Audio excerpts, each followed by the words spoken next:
Rookie cornerback Trey Brown made his Seattle Seahawks debut in the Sunday Night Football matchup at the Pittsburgh Steelers. And Brown did great, bringing real promise to the left cornerback position.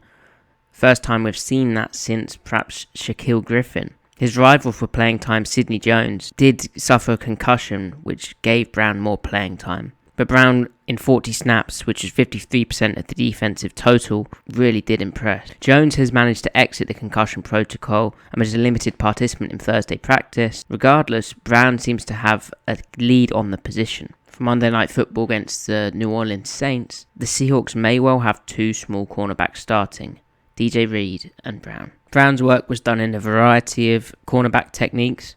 First up, we're going to look at his cover 3 press bail reps against Pittsburgh, given that obviously Seattle is known for 3 deep, 4 under zone defense. Here we have a 2nd and 4 matchup. Brown's down at the bottom of the screen here, and it's a really big deal for the Seahawks that they actually have a cornerback who can threaten and show this press alignment. We haven't actually seen Seattle have a cornerback do this. So this is a technique mainly used for the Seahawks when they have their cornerback in a deep third zone and they want them to, and then that cornerback has a slot receiver to their side because they want, that's 2 vertical threats to the cornerback side, and therefore they may need to midpoint and play zebra third technique. But to play zebra third technique from a press alignment, you just need to bail out of there. So this essentially removes the threat of a bubble screen pre-snap because the quarterback looks over and thinks, I'm not sure about throwing into that kind of firm coverage, and then at the snap the bail happens. So the key for the bail is to get out of there quickly, get the timing right with the cadence of the quarterback, but also to widen and tempo it. And you see Brown here, he does that. He maintains quarterback vision, it's good timing, and he cuts off the receiver. We have better examples of it, but such as this one, where it's a 1st and 10 and Brown is down into the field side and Pittsburgh's showing a 4-strong formation and Brown's up against Chase Claypool, and you can see here how he gets out with good timing and quarterback vision. He widens with the stem of the release and tempos his footwork to avoid overrunning this, and because of his width and squeezing of the red line, it doesn't leave much room. Now, when you're playing press bail technique, you are going to give up this kind of back shoulder throw, but because Brown didn't overrun himself, he didn't run himself too deep, he didn't run himself too narrow, he worked it towards the sideline, there was no room for this throw to be completed. So even though the technique is vulnerable to this kind of back shoulder style throw, Brown is able to, thanks to his squeezing in the press bail third, leave no room for the throw to be completed. I also like how at the top of the route he understands the cut is coming thanks to his quarterback vision and sort of feeling of the receiver throughout the stem, and he can work back to it almost. Finally, we have a 2nd and 10 versus Deontay Johnson. Brown again to the field, the 4-strong combination, top of the screen showing press, and this is just fantastic work versus Johnson's crafty release designed to attack his technique. Roethlisberger wants this shot pre-snap. Brown bails out, but you can see that he gets a bit tight with Johnson's initial release, and Johnson's actually jab stepping to the outside, so he's trying to get in and behind Brown.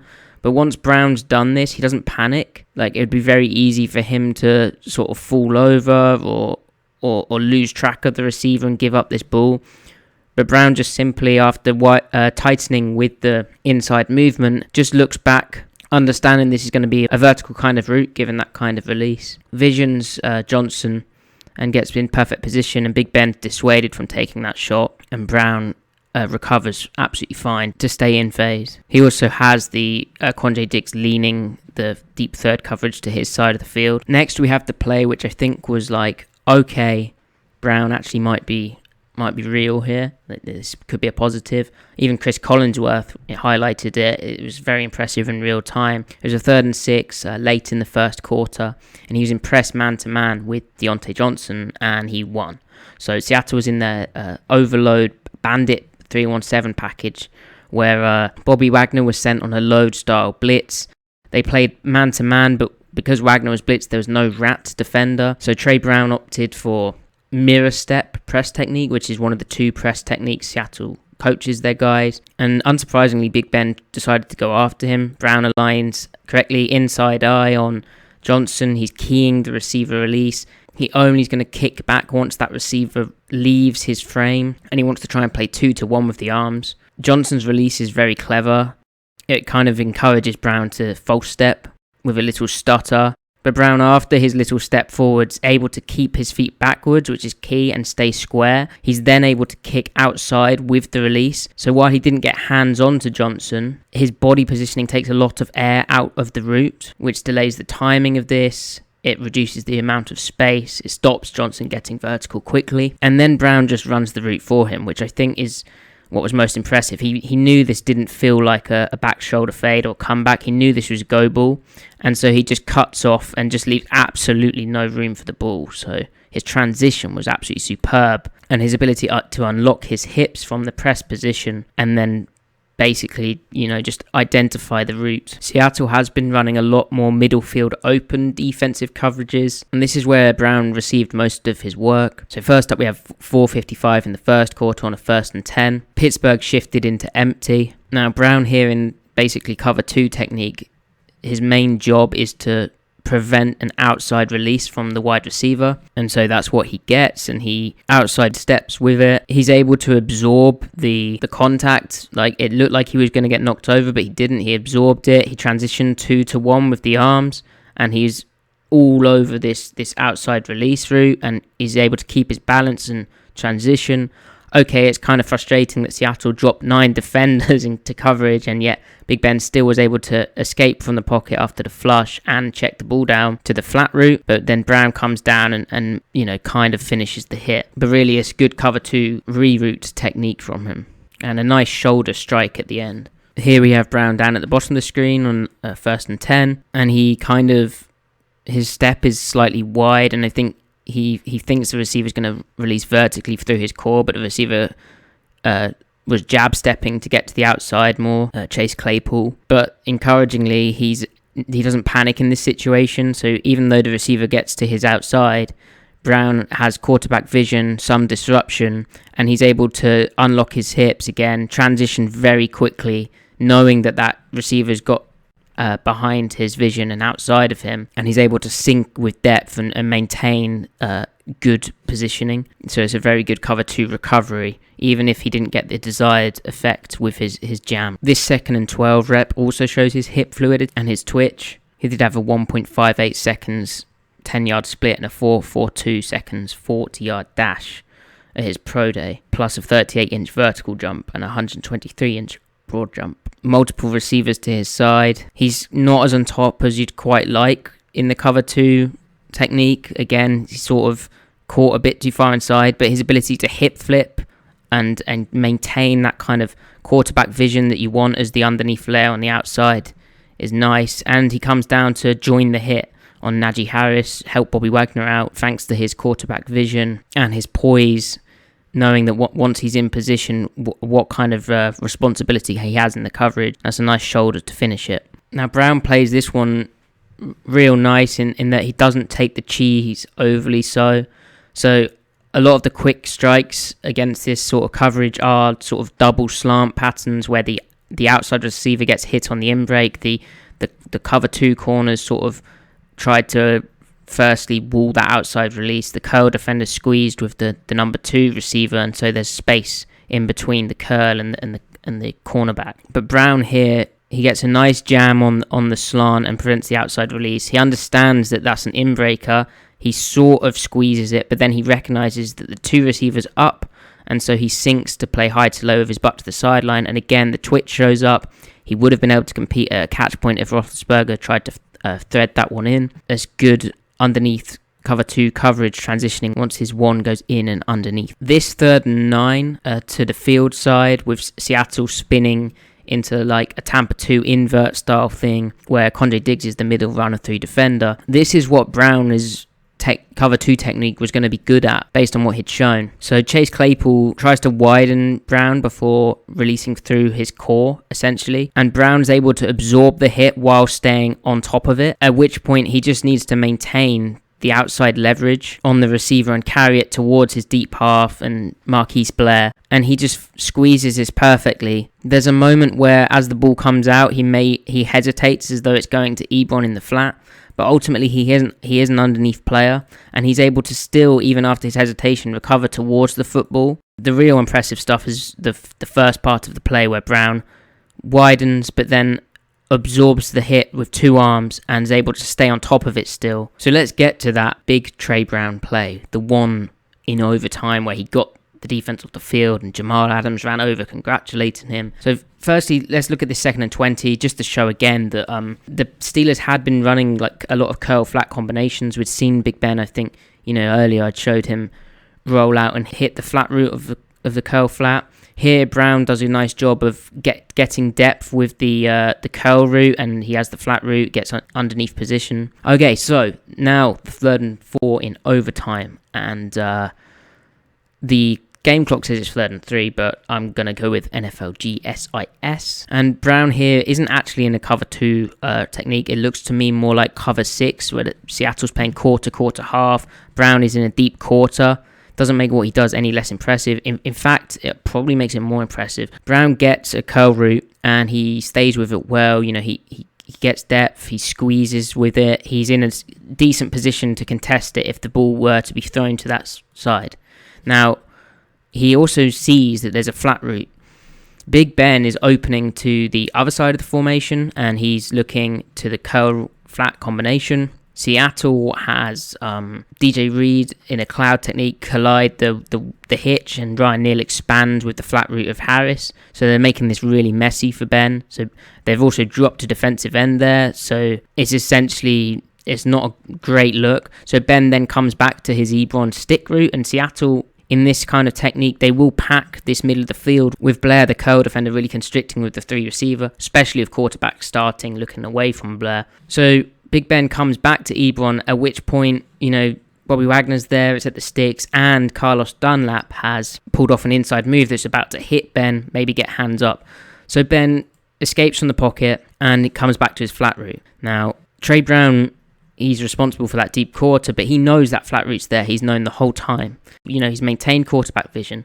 So as soon as he sees Ben, start to come out, he knows the ball can only go to one place, and that is the flat route, and bang, down comes Trey Brown, showing that twitch, the quick 10-yard split and 40 that I spoke about, and a textbook Seahawks profile tackle where they're trying to take the head out of the game. They're wanting, in this instance, against a similar kind of size target, to hit with the near pec. Brown sinks his hips as well, so he gets into a nice form tackle position where he's not coming up too high, gets a decent wrap on the tackle, drives his man back, and he ends up finishing it. But, the rest of the defense was going to get there as well. And that's just a really, really sound processing of route combinations. He understands, what's been going on throughout the game. He understands there's only one place where the football can go. And then he just gets the timing right. And there's a fearlessness in making this play right. I think maybe some rookies would be scared that, I don't want to leave my deep quarter, but he just understands the ball's coming here because of the nature of the shell, and he goes and makes his play. So there are going to be some challenges that Brown experiences in the NFL, obviously. And then to illustrate these, I think comparing his testing numbers with that of DJ Reed on the right side is revealing. So first up, Brown's agility numbers are nowhere near as good as DJ Reed. So DJ Reed at his pro day ran a 6.82 seconds 3-cone time. Trey Brown ran a 7.11 seconds 3-cone time. And in the short shuttle, Reed had a 4.06 seconds time, whereas Brown had a 4.27 seconds time. That will show up in Brown's game. Now, a lot of the angles of Seattle's coverage are very sort of linear and 90-degree breaks where twitch is kind of more relevant, but in man-to-man assignments he will struggle. So Seattle ran this 2-man kind of concept. It's probably not called 2-man, but all you need to know is Brown is man-to-man on the slot, on the number 3 receiver having to move over. Unfamiliar assignment for him really. In the NFL won't be that common, And he has the help of Jamal Adams, who in the backside high coverage, he's kind of playing the 3 receiver to the wide receiver. So while Brown is in off coverage and knows he has help there, he tries to play a kind of catch technique and he just gets beat out of the break. I don't think this is necessarily a completely an agility thing. And he does know that his help is towards Adams, but it's just how dead his feet go and how he struggles to change direction with this kind of stutter over the middle. Obviously, Seattle ends up making the stop because, it's 3rd and forever. Ryan Neal plays the sticks. Brown is also playing the sticks. The other challenge Brown will have is his lack of length.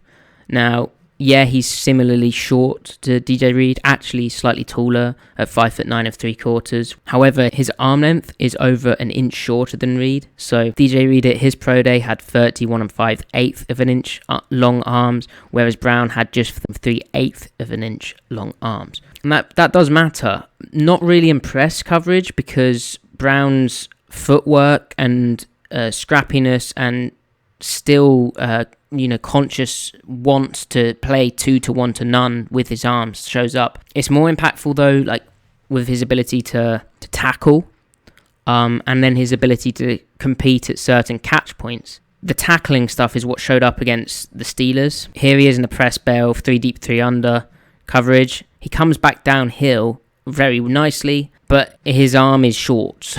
There's not much more analysis to say than that.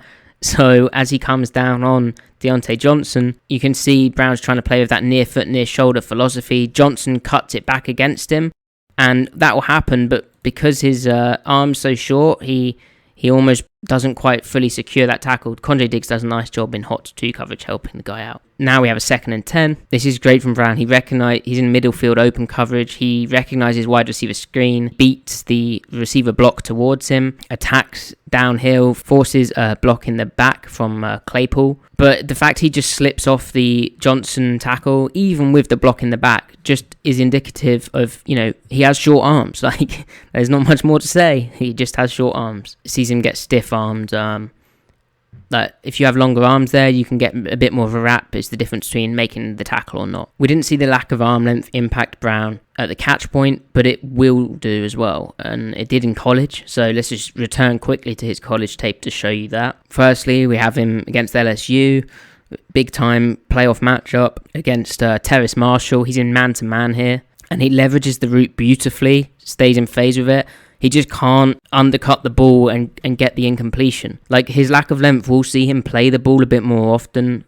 You have to. And he found really creative ways to sort of climb over the tops of guys to prevent himself being boxed out. But look, this is perfect play of the shallow route at the goal line, but he just can't reach in the arm. Like, his arm is not long enough to make the swap. Again, another example from the Oklahoma game. This time he's matching a slot receiver. He gets out of whack with the stem. Let's just focus on the catch point. The quarterback, Joe Burrow, gets flushed. This is a crazy kind of play which Burrow made on the regular. Like, even when LSU had the concept killed, he still somehow made the play out of the pocket, which is not very fair. Brown does great during this, but it's just at the catch point, he can't. His arm isn't long enough to reach in and disrupt that. And now we have Iowa State. Brown at the top of the screen, playing the left cornerback role in like a deep quarter zone. Receiver runs an in-breaking route, and Bulger just goes over Brown's outstretched arm. Again, he played it well, but this is a pass breakup if he has slightly longer arms. And finally, Texas, where Brown's at the top of the screen as the right cornerback, off man-to-man kind of style, but maybe cover 3. Receiver runs a comeback or a hitch with a weird kind of stem, and Brown tries to reach in, but the ball's thrown high and away, and he can't reach in with his arm. Overall, though, that may feel kind of nitpicky because obviously Brown brings cornerback play and excitement and visible on-field swagger and confidence that we haven't seen for too long from that position. And with DJ Reed opposite him, there's actually optimism that finally Seattle has 2 cornerbacks that can play. Brown's high level of performances should continue, and especially with Seattle mixing up their shells enough so that he doesn't get just size mismatched picked on. He's a real bright spot for the future of this defense. Obviously, he was basically going to take the left cornerback job from Akello Witherspoon before he got injured, sprained his knee, then got surgery to fix something he'd been dealing with for a while. But now, Seattle seems to have a sticky and scrappy, intelligent cornerback who already is making, he was in the Big 12, so he gets a lot of pass coverage reps, and you think how long it takes corners to click in certain scenarios. Well, maybe that process is accelerated. There was also a really nice preseason in the mock game breakup of in cover 3 midpoint technique to trips, where Brown overlapped onto the number 2 receiver up the seam and got the pass breakup with his twitch and his ball playing. But I don't want to show that because I might get my channel destroyed. Thanks for watching this video breakdown. If you liked it, please do actually like it on YouTube. Subscribe to my channel. I'm sorry I haven't been around for a bit. I've been dealing with a bit of an internet situation. Please follow me on Twitter @MattyFBrown. Share this amongst your friends. Retweet it and check the article out at SeahawkMaven, where you can find the rest of my work. I've been doing quite a bit of writing with the internet situation, but I will hope to do more regular videos. Thanks once again.